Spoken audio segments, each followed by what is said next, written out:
welcome to Books and Bubbly. This is the playlist where I talk about books I love while drinking some bubbly. And today I'm reviewing one of my favorite books of all time, Twenties Girl by Sophie Kinsella. I love this book so much that I even bought it in Italian, as it would be a great way to strengthen my Italian speaking skills, as I know this book like the back of my hand, so if I came across any words I didn't know, I could still understand the story.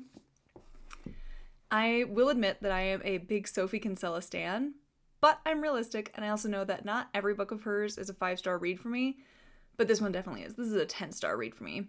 This is a book that I recommend all the time when people ask for a good book to get them out of a funk, or just need to feel a little bit better about life. This is such a heartwarming, funny story that I cannot recommend it enough. So let's see what we're getting ourselves into by reading the back cover copy. Laura Lington has always had an overactive imagination, but suddenly that imagination seems to be in overdrive. Normal professional 20-something young women don't get visited by ghosts, or do they? When the spirit of Laura's great Aunt Sadie, a feisty, demanding girl with firm ideas about fashion, love, and the right way to dance, mysteriously appears, she has one request. Laura must find a missing necklace that had been in Sadie's possession for more than 75 years, because Sadie cannot rest without it. Laura and Sadie make a hilarious sparring duo, and at first it seems as though they have nothing in common. But as the mission to find Sadie's necklace leads to intrigue and a new romance for Laura, these very different 20s girls learn some surprising truths from and about each other. Written with all the irrepressible charm and humor that have made Sophie Kinsella's books beloved by millions, 20s Girl is also a deeply moving testament to the transcendent bonds of friendship and family. I will admit there are definitely going to be spoilers in this book as a fair warning. So let's dive on in and see what I absolutely love about this book. So first up, the character of Sadie. Sadie is a complex but fantastic character. She literally gives no Fs, as she's dead. But when we do see her falter and struggle to come to terms with some aspects of her life or the things that she didn't get to do while she was still alive. She's outgoing, as the back cover copy says, feisty, but she's also expressive, excitable, and full of life, which is ironic given that she's dead. But she also isn't without her faults. She can be a brat, she's impatient, impulsive, and is obviously hiding her pain away instead of confronting it. She's a character that I'd really love to see again in another book, but also not, because her ending here was perfect, and I feel like revisiting the character could potentially ruin what was so magical about her in this book. I did tab a few excerpts from the book of things that I think just paint the picture of Sadie perfectly.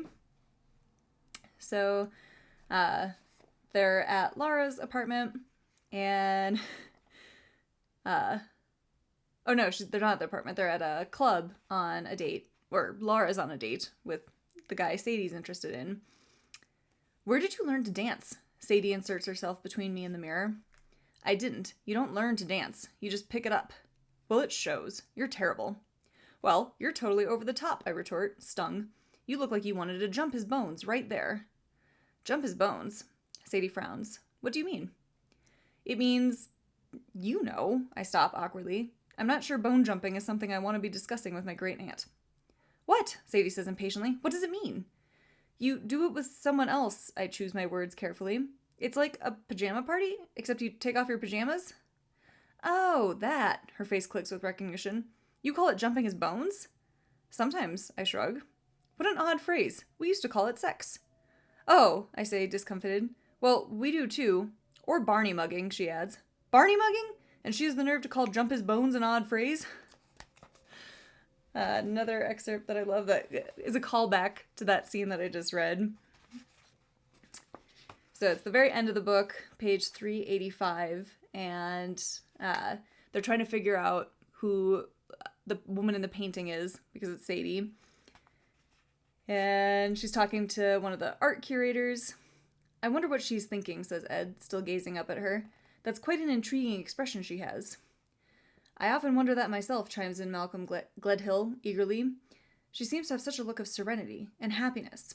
Obviously, from what you've said, she had a certain emotional connection with the painter Mallory. I often wonder if he was reading her poetry as he painted." "What an idiot this man is," says Sadie scathingly in my ear. "It's obvious what I'm thinking. I'm looking at Stephen and I'm thinking, I want to jump his bones. She wanted to jump his bones, I say to Malcolm Gledhill. Ed shoots me a disbelieving look and then bursts into laughter. Another one that I really love about Sadie. Oh, and this one's very poetic. And again, this is a piece that I feel really helps people, especially if they're like Laura going through a breakup. Just kind of a nice sentiment. So, you'll never work things out with your chap. You're Josh. Why? I glare back at her defensively. Trust her to bring Josh into this. Because you can want and want and want. She turns away, hugging her knees. I can see the bony line of her spine through her dress. But if he doesn't want you back, you might as well wish the sky were red. And then, I didn't tab it, but one of my favorite quotes from this book that I absolutely love, Laura's feeling down, and Sadie's trying to cheer her up, and it's just, how are you going to forget about him if you keep talking about him? Darling, when things go wrong in life, this is what you do. You lift your chin, put on a ravishing smile, mix yourself a little cocktail, and out you go. So Sadie is definitely one of the big draws for this. Again, not without her own flaws, but she is such an intriguing character and just really embraces life, again, even though she's a ghost. I also think Laura is an intriguing character, and it's easy to both love her and be frustrated with her. Some of the decisions she makes are bad, and we know it, but Laura still has to figure out that it was a bad choice for herself. I think a lot of Kinsella's characters can be polarizing. I've seen a lot of reviews where people don't like them, people do. I think since I fall in the camp of liking Becky Bloomwood, I also like Laura, but I do see why some people can be turned off by her. But I do think that Laura is likable, and that's what makes it easy to stick with her, even when she's behaving badly or kind of being delusional about what's going on. I also like being along for the journey when she does start to realize that, like, Josh isn't necessarily a horrible guy, but he's just not a good guy for her. They weren't a good fit, and that's okay. She had a version of Josh in her head that wasn't the real one, and that wasn't the one that she was really in love with. Another thing that I really love about the book is the friendship between Sadie and Laura. It worked really well. They both grew because of being in each other's life, or afterlife in Sadie's case. Laura learned to take control of her life and toughen herself up a bit, and Sadie actually learned to soften up in her approach and learn to let others in and understand that it's okay to be hurt and show that. It's just not okay to dwell on it. I think they make a fantastic team, and just the comedy that's worked into it. So, one of the pieces I tabbed. So, Laura's at like a networking dinner, and Sadie's tagging along and helping her. And at the dinner, there's like this skeezy magician. And so she's like, well, I can do that too. And so people start writing things down on paper that Sadie then reads to her. So page 246. Suddenly I hear a pompous-looking guy in a white tuxedo holding forth to his friend. It's simply a balance of probability, nothing more. Any one of us could work out the likelihood of picking the triangle with a bit of practice. No, you couldn't, I interrupt him indignantly. Okay, I'll do another trick. Write down anything, like a shape, a name, a number. I'll read your mind and tell you what you wrote. Very well. The man gives a little raised eyebrow smile around the table as though to say, I'll indulge her, and takes a pen out of his pocket. I'll use my napkin. He lowers his napkin onto his lap so it's completely out of view. I glance meaningfully at Sadie, who immediately hovers behind his back and leads forward to watch.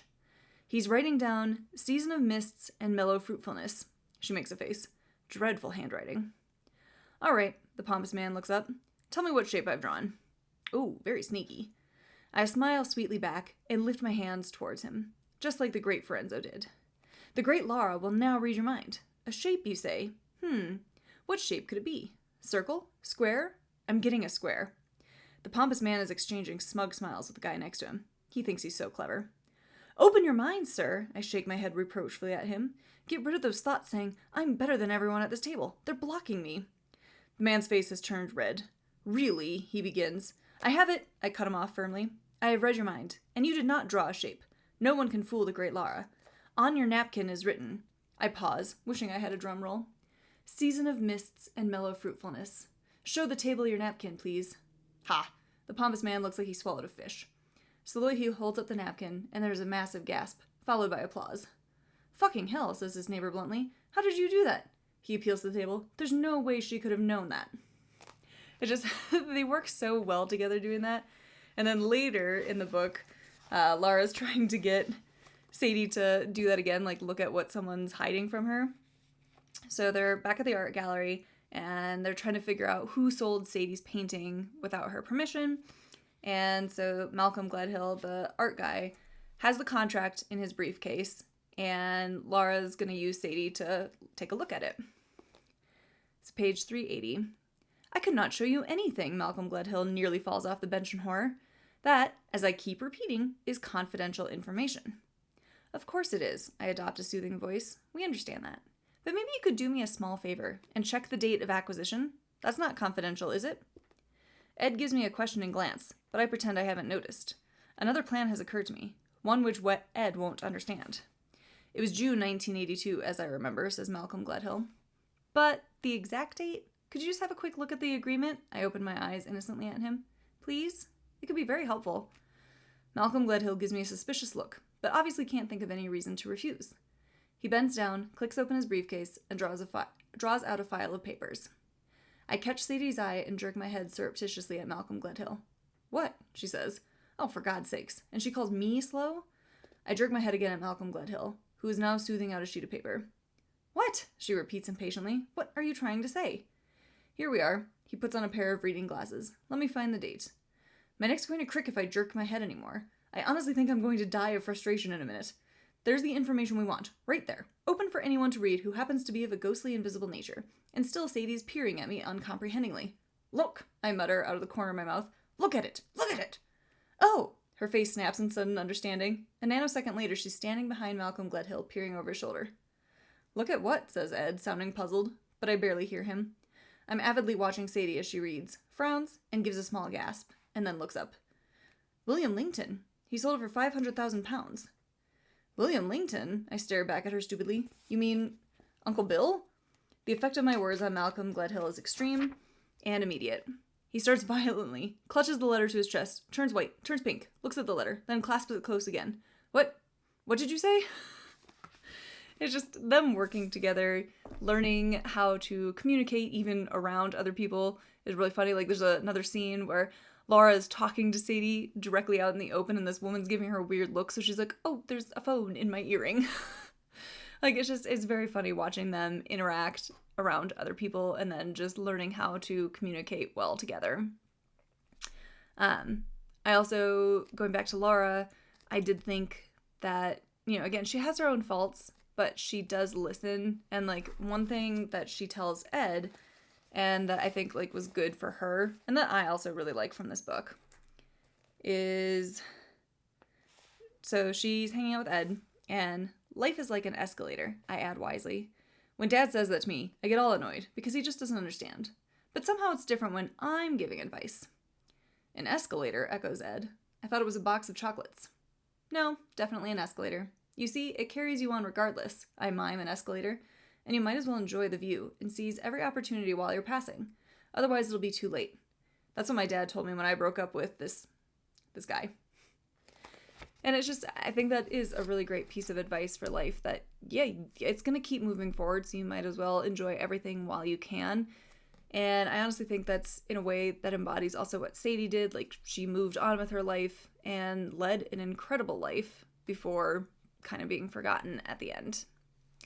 Speaking of Ed, I really liked their romance. Ed is funny, he's sweet when he finally lets his walls down and shows his true self, but he's also somewhat brooding, witty, and such a gentleman. He goes along with Sadie's plan of dating Laura, but it eventually becomes real to him and he develops real feelings for Laura and learns to leave the past where it belongs and embrace what's in the present. Though, I will say the romance is definitely not the main focus of the book. It plays a role, but the story definitely leans more towards the friendship between Sadie and Lara, and Lara's coming of age, in a way, even though she's already an adult. Moving on, I will say this is classic Kinsella-style humor, which some people gel with, and some don't. Again, I surely do, as it's reminiscent of early Confessions of a Shopaholic. Again, I already compared Lara to Becky. If you like that style of humor and you'd like that style of, quirky, zany character, you're gonna like Lara. There's just kind of a comedic charm to this book that I love, and it makes me want to return to it year after year. Endearing is another really good word for it. I also love how Sadie helps out Laura in turn for Laura helping track down her necklace, like when Laura takes over for that skeezy magician that I read about, or she, is having Sadie tell her what other people are writing. It's entertaining, if somewhat outlandish and over the top, but I think Kinsella toes the line well with this book in particular between making situations funny and a little ridiculous, but also making sure that not every funny situation is overblown or unbelievable.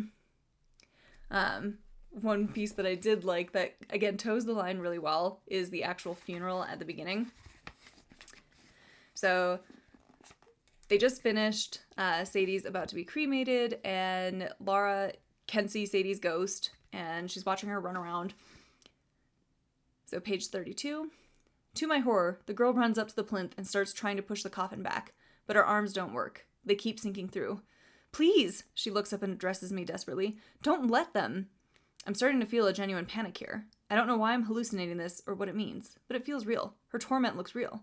I can't just sit back and witness this. No, I shout. Stop! Laura, Mum begins. I mean it. There's a just cause and impediment why this coffin cannot be fried. You have to stop, now. I hurry down the aisle. Press that button or I'll do it myself. Looking flustered, the vicar presses the button again, and the coffin comes to a standstill. Dear, perhaps you should wait outside. She's showing off, as usual, says Tanya impatiently. Just cause an impediment. I mean, how on earth could there be? Just get on with it, she bossily addresses the vicar, who bristles slightly. Lara. She ignores Tanya and turns to me. Do you have a reason for wanting to stop your great-aunt's funeral? Yes! And that is? She pauses questioningly. Oh God, what am I supposed to say? Because a hallucination told me to? It's because, say I was murdered. I look up in shock to see the girl right in front of me. Say it, then they'll have to put off the funeral. Say it. She's beside me, shouting in my ear again. Say it, say it, say it, say it, say it. I think my aunt was murdered, I blurt out in desperation. I have seen my family looking at me, gobsmacked, on a number of occasions in my time. But nothing has ever provoked a reaction like this.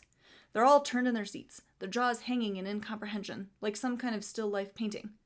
I almost want to laugh. So again, like, unrealistic situation for sure, but I think it is done really well. I also really liked the search for the necklace and Laura uncovering Sadie's incredible life.